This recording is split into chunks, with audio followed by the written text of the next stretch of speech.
Petrol diesel की बढ़ती कीमतों पर पीएम मोदी ने राज्यों को दी वैट घटाने की नसीहत, कहा जनता को मिलेगी राहत। पीएम मोदी ने गैर बीजेपी राज्यों पर साधा निशाना, कहा कुछ प्रदेशों ने नहीं मानी थी वैट घटाने की बात। राज्यों के लोगों के साथ अन्याय तो है ही, साथ ही पड़ोसी राज्यों को भी नुकसान पहुंचाता है।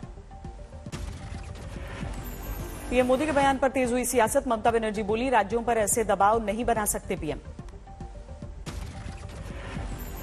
स्टेट का अगर 3-4 लाख है 1 करोड़ तो आपका है 150 लाख करोड़ का माफी।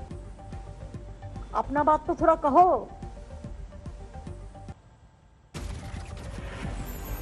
पीएम मोदी की नसीहत पर कांग्रेस ने सवाल उठाए, कहा केंद्र क्यों नहीं घटाता पेट्रोल और डीजल से एक्साइज टैक्स।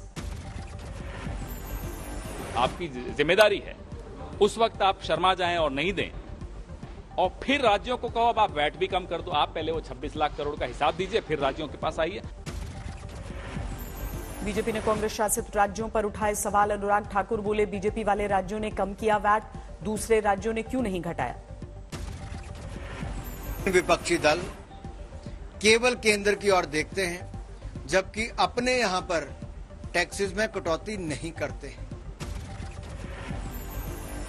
राज्यों में वैट कम करने की पीएम की अपील पर उद्धव ठाकरे का पलटवार, बोले पहले राज्यों का बकाया चुकाए, महाराष्ट्र के साथ किया जा रहा है भेदभाव। महाराष्ट्र में कल उद्धव कैबिनेट की बैठक, पेट्रोल और डीजल पर वैट कम करने को लेकर चर्चा हो सकती है। बिजली संकट को लेकर राहुल गांधी ने केंद्र पर किया हमला, फेसबुक पर लिखा भीषण किल्लत से जूझ रहा है भारत, कई राज्यों में 8 घंटे का पावर कट। राजस्थान में गहराते बिजली संकट के बीच गहलोत सरकार का निर्णय, बड़े शहरों में 1 घंटे, जिला स्तर पर 2 घंटे, गांवों में 3 घंटे की होगी कटौती। राजस्थान में बिजली किल्लत ने बढ़ाई गहलोत सरकार की मुश्किल, झालावाड़ में बीजेपी का विरोध प्रदर्शन। रांची में बिजली और पानी को लेकर बीजेपी की हाहाकार रैली, राज्य की हेमंत सोरेन सरकार पर लगाए लोगों को परेशान करने के आरोप।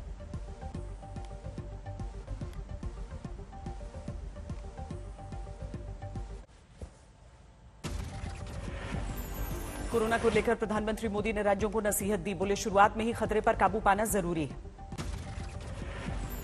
इंफ्रास्ट्रक्चर के अपग्रेड का काम तेजी से चलता रहे, ये सुनिश्चित किया जाना चाहिए। राजधानी दिल्ली में लगातार तेज होती जा रही है कोविड की रफ्तार, पिछले 24 घंटे में 1300 से ज्यादा नए मरीज। दिल्ली में कोरोना के बढ़ते मामलों के बीच राहत की खबर, कम है अस्पताल में भर्ती होने वालों की संख्या। 450 बेड आज हमारे पास टोटल है कोरोना के लिए, और मैं समझता हूँ पूरी दिल्ली का यदि हम वो देखें हॉस्पिटलाइजेशन का, तो इंडोर पेशेंट्स 1 से 1.5% ही है।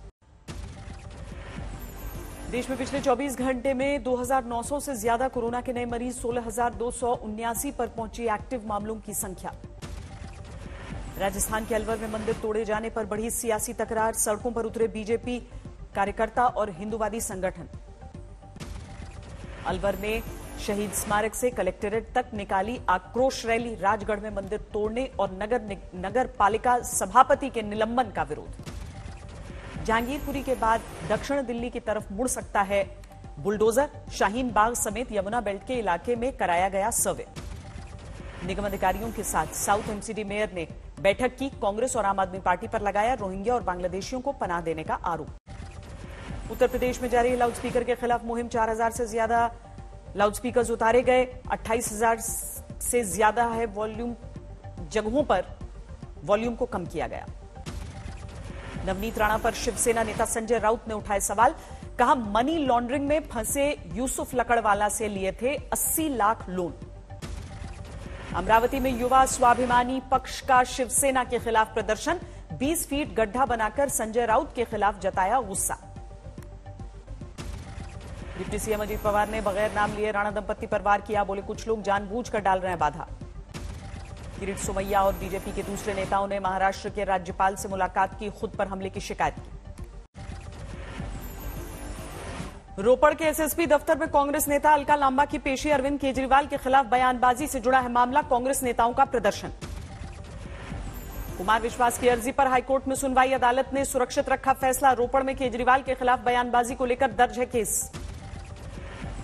दिल्ली में प्रदूषण के मुद्दे पर बीजेपी सांसद मनोज तिवारी ने अरविंद केजरीवाल को चिट्ठी लिखी। कहा, नगर निगम और सरकारी विभाग प्रदूषण के खिलाफ मिलकर काम करें।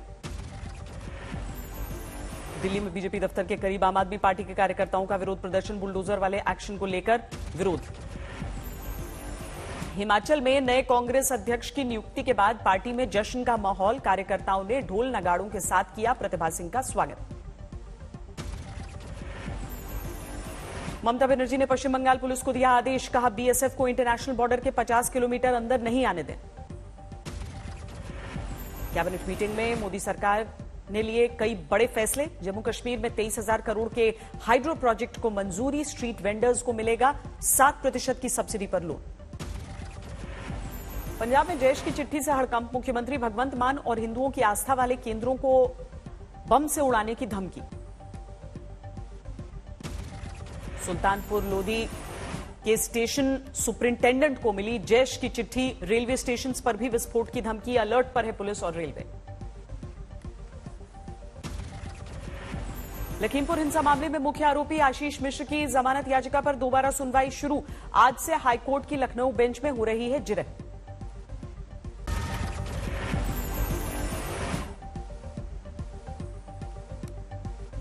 सुप्रीम कोर्ट ने दिल्ली के कालका मंदिर से जुड़े हाईकोर्ट के फैसले पर रोक से इनकार किया। हाईकोर्ट ने अवैध कब्जों को हटाने का आदेश दिया था। नोएडा मॉल में हत्या के बाद पुलिस की खुली नींद। प्रशासन ने मॉल बार में काम करने वाले बाउंसर्स समेत सभी कर्मचारियों के वेरिफिकेशन के आदेश दिए। सील किया गया लॉस्ट लेमन बार। यहीं पर बिल के विवाद में बाउंसर्स ने की थी ब्रजेश राय नाम के शख्स की हत्या। गार्डन गलेरिया प्रकरण में अब तक 2 बाउंसर समेत 7 को गिरफ्तार किया गया। 2 आरोपियों को तलाश रही है पुलिस। जम्मू कश्मीर के कुलगाम में जारी एनकाउंटर सर्च ऑपरेशन के दौरान सुरक्षा बलों ने 3 आतंकियों को घेरा। कानपुर में ट्रक ने बाइक को टक्कर मारी। एक ही परिवार के 3 लोगों की मौत। कौशाम्बी में लोहे के रॉड से ट्रैक्टर मालिक की हत्या। मिट्टी खुदाई के दौरान जेसीबी ड्राइवर से हुआ था विवाद। प्रयागराज में 2 युवकों की हत्या से हड़कंप। जमीन विवाद में गई जान, आरोपी गिरफ्तार। मथुरा में संपत्ति विवाद में एक शख्स की हत्या। करोड़ों रुपए का मुआवजा हड़पने के लिए बेटे ने वारदात को अंजाम दिया। महाराष्ट्र के औरंगाबाद में किराना की दुकान से चल रहे हवाला रैकेट का पर्दाफाश। 1 करोड़ 9 लाख रुपए बरामद।